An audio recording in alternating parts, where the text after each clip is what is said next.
అస్సాంకు సంబంధించి, 371C మణిపూర్కు సంబంధించి, 371D తెలంగాణకు సంబంధించి, 371F సిక్కింకు సంబంధించి, 371I అరుణాచల్ ప్రదేశ్కు సంబంధించి, 371J 2012 లోపల పార్లమెంటులో పాస్ చేయబడ్డటువంటి చట్టం ద్వారా హైదరాబాద్ కర్ణాటకలో ఉన్నటువంటి పాత హైదరాబాద్ జిల్లాకు సంబంధించినటువంటి గుల్బర్గా, బీదర్, రాయచూర్, కొప్పల్, యాదగిరి అండ్ బళ్ళారి ఈ ప్రాంతాలకు సంబంధించి ఒక ప్రత్యేకమైనటువంటి ఆర్థిక ప్రతిపత్తిని బోర్డును ఏర్పాటు చేసే విధంగా 2012 లోపల ఏర్పాటు చేసినారు.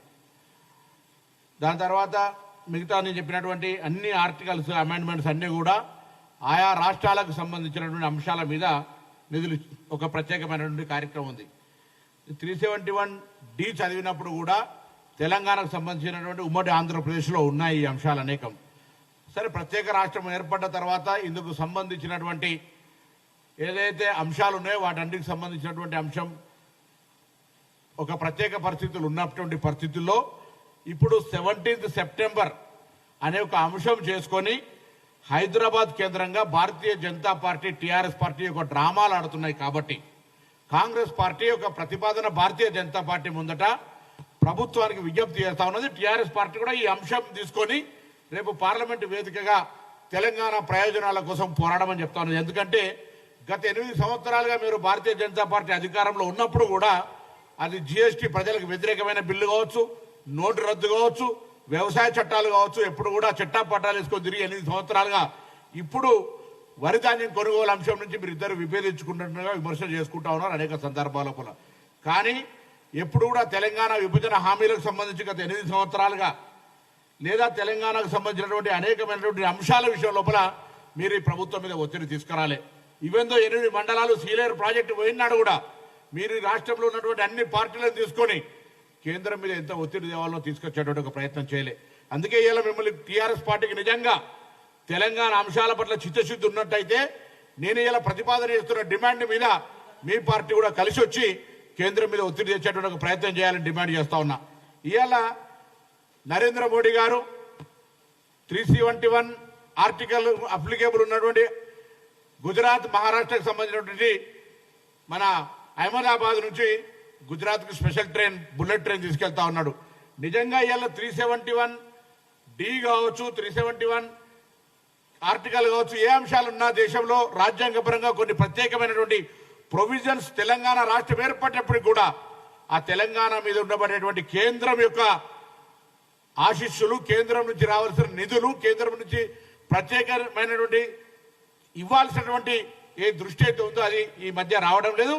దానికి తోడు తెలంగాణ హైదరాబాద్ విలీనానికి సంబంధించినటువంటి అంశం లోపల విమోచన విలీనం పేరు మీద ఒక రాజకీయానికి వేదికగా చేసుకుంటున్న ఈ సందర్భంగా హైదరాబాద్ తెలంగాణ, హైదరాబాద్ కర్ణాటక, హైదరాబాద్ మహారాష్ట్ర ఏ విధంగానైతే 3 విభాగాలు ఉన్నాయో ఈ దేశంలో ప్రత్యేక రాష్ట్రం తెలంగాణ అయినప్పటికీ కూడా హైదరాబాద్ తెలంగాణగా గుర్తించి ఈ ప్రాంత అభివృద్ధికి బీజేపీ ప్రత్యేకమైనటువంటి ఆర్థిక మండలిని, స్పెషల్ ఎకనామిక్ జోన్ను, ప్యాకేజీని ఏర్పాటు చేయాల్సిందిగా కోరుతా ఉన్నాం. ఆంధ్రప్రదేశ్ ప్రత్యేక హోదా అనేటువంటి సపరేట్ డిమాండ్, కానీ తెలంగాణ కూడా వెనుకబడ్డ ప్రాంతమే. తెలంగాణలో బ్యాక్వర్డ్ రీజన్ ఫండ్స్ కింద, PRGF కింద అనేకమైనటువంటి నిధులు వచ్చేటువంటి ఉండే. కానీ ఇవాళ ఈ తెలంగాణ ఏర్పడిన తర్వాత ఆ నిధులు కూడా కేంద్రం ఇవ్వనటువంటి పరిస్థితి ఉంది. కాబట్టి కాంగ్రెస్ పార్టీ తరఫున మేము డిమాండ్ చేస్తూ ఉన్నాం. ఈరోజు హైదరాబాద్ నుంచి ఢిల్లీ రాజధానికి పోవడానికి మీరు అహ్మదాబాద్ నుంచి ముంబైకి బుల్లెట్ ట్రైన్ వేసారో అట్లనే ఇక్కడ నుంచి కూడా బుల్లెట్ ట్రైన్ వేయండి.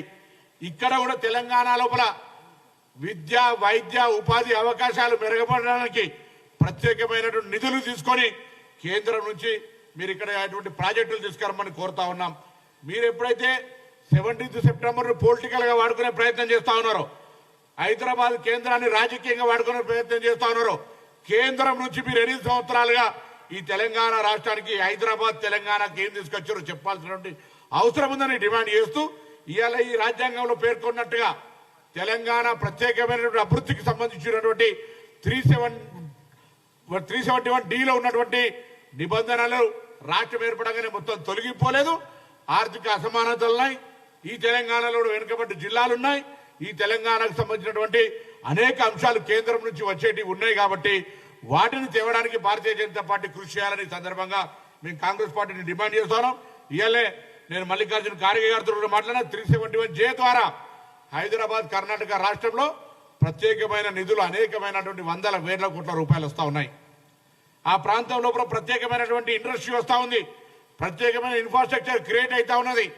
ఈ తెలంగాణ లోపల కూడా భారతదేశ అంతర్భాగమైన తెలంగాణ హైదరాబాద్కు సంబంధించి కూడా ప్రత్యేకమైనటువంటి కేంద్ర దృష్టి పెట్టి ఆర్థిక పరమైనటువంటి అంశాల వారిగా వైద్య, విద్య, ఇరిగేషన్, వ్యవసాయ అన్ని రంగాల లోపల మరి అవకాశాలు ఇచ్చి డెవలప్మెంట్ చేయాలని సందర్భంగా మేము డిమాండ్ చేస్తూ ఉన్నాం.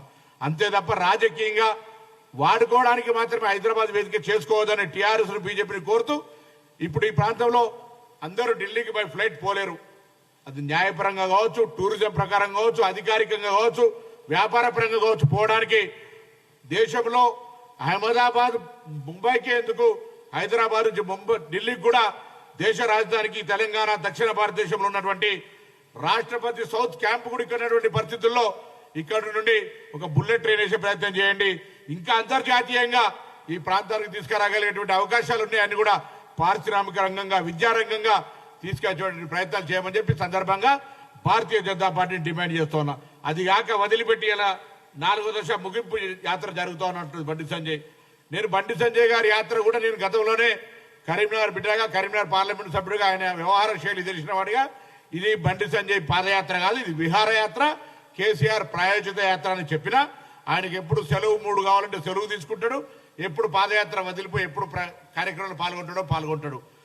ప్రజలను కూడా కోరుతా ఉన్నా, ఇలా గ్యాస్ పెంచినటువంటి ప్రభుత్వం, డీజిల్ పెట్రోల్ పెంచినటువంటి ప్రభుత్వం, జిఎస్టీ మీద పన్నులు విధిస్తున్నటువంటి ప్రభుత్వ రాష్ట్ర శాఖ అధ్యక్షుడు పాదయాత్ర చేస్తుంటే ప్రజలు ఎక్కడికక్కడే నిలదీసి ప్రభుత్వ వైఫల్యాలను అడగమని చెప్పి కోరుతా ఉన్నా.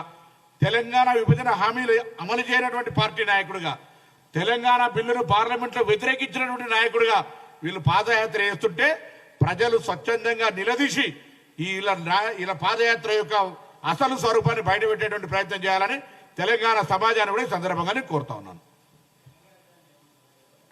సెకండ్ రాజధాని అనే కంటే హైదరాబాద్ కర్ణాటక స్పెషల్ ప్రొవిజన్స్ ఉన్నది. ప్రత్యేకంగా అక్కడ అనేకమైనటువంటి అంశాలకు కేంద్రం నుంచి నిధులు ఇస్తూ ఉంది. హైదరాబాద్ మహారాష్ట్ర ప్రాంతానికి సంబంధించిన ప్రాంతం లోపల అటువంటి అవకాశాలు ఉన్నాయి.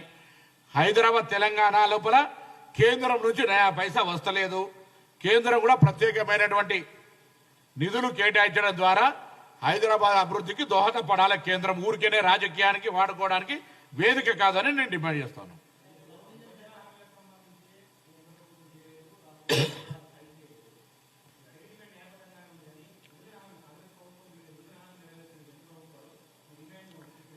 డిమాండ్ స్వీకరించకపోతే మేము ప్రజలకు విశ్వాసాన్ని కలిగేస్తాం. మేము వచ్చిన తర్వాత కేంద్రంలో అధికారాన్ని వచ్చినా తెలంగాణకు సంబంధించి ఏ విధంగానైతే కర్ణాటకలో ప్రొవిజన్స్ ఉన్నాయో, ఏదైతే కర్ణాటక హైదరాబాద్ ఆ 5 జిల్లాలకు సంబంధించి ఏ విధంగానైతే ఆర్థిక ఇతరత్ర అంశాల లోపల పారిశ్రామికంగా అనేక రకాలుగా ఒక ప్రొవిజన్ దొరుకుతా ఉందో హైదరాబాద్ మహారాష్ట్రకు దొరుకుతుందో హైదరాబాద్ తెలంగాణకు కూడా అటువంటిది ఇచ్చే విధంగా తప్పకుండా ఒకవేళ 371 తెలంగాణ రాష్ట్రం ఏర్పడ్డ తర్వాత దాన్ని అప్లికేబుల్ కాదనుకుంటే కూడా దాన్ని ఇటువంటి విధంగా మార్చి దానికి ఉపయోగపడే విధంగా చేస్తాం.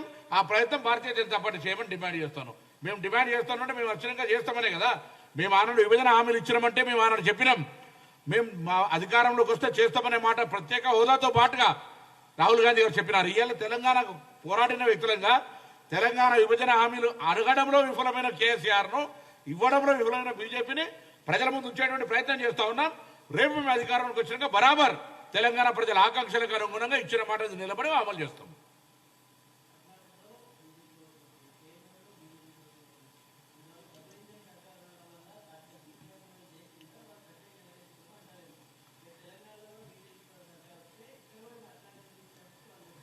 అదే బుద్ధి లేని మాట, అవగాహన లేని మాట. ఎవడైనా Bharatiya Janata party double engine మాట్లాడితే డబుల్ ఇంజన్ ఉన్న రాష్ట్రాల్లో ఏం జరుగుతుందో తెలుసు. కర్ణాటక ఎంత తిరోగమన దిశలో ఉందో గమనిస్తా ఉన్నారు.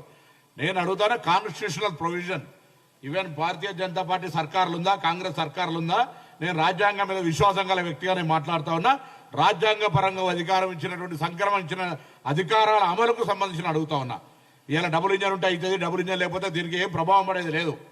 ఇవాళ దీనికి సంబంధించి రాజ్యాంగ పరంగా సంక్రమించేటువంటి తెలంగాణ హక్కులను నా టీఆర్ఎస్ పార్టీ ప్రశ్నిస్తలేదు, నా భారతీయ జనతా పార్టీ ఇస్తలేదు, రాజకీయ అవకాశం కొరకే వాడుకుంటుంది. ఇది తప్పు. మీరు చేస్తారా లేదా మేము వచ్చినాక చేయమంటామా అని అడుగుతాను.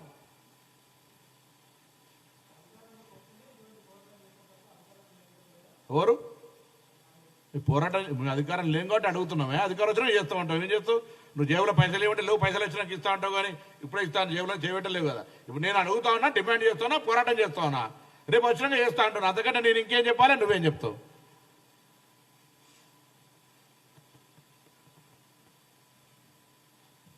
అధికారంలో ఇప్పుడు ఉన్నప్పుడు ఇచ్చినా కదా నేను నా విభజన హామీలు, విభజన కాంక్ష నెరవేర్చిన కదా తెలంగాణ ప్రజల ఆకాంక్షను. ఎవడైతే అధికారంలోకి వచ్చిండో అది నిద్ర మరిచి ఆ అంశాన్ని మరిచిపోయి వ్యవహరిస్తుండే కాబట్టి నిద్ర లేపే ప్రయత్నం చేస్తున్నాం. నిద్రపోయినను లేపచ్చు, నటించడం లేపను. అట్లున్నది కేసీఆర్ ప్రభుత్వం, భారతీయ జనతా పార్టీ ప్రభుత్వం తెలంగాణ పట్ల. హాయ్ ఫ్రెండ్స్, మా టుడే టుమారో యూట్యూబ్ ఛానల్ చూస్తున్నందుకు చాలా థ్యాంక్స్. మరిన్ని లేటెస్ట్ వీడియోస్ కోసం వెంటనే సబ్స్క్రైబ్ చేయండి. అలాగే ఈ బెల్ ని కూడా రింగ్ చేసేయండి. మా నోటిఫికేషన్స్ అన్ని మీ మొబైల్లో వస్తాయి. అలాగే మా వీడియోస్ మీకు నచ్చితే లైక్ చేయండి, షేర్ చేయండి, నచ్చకపోతే కామెంట్ చేయండి.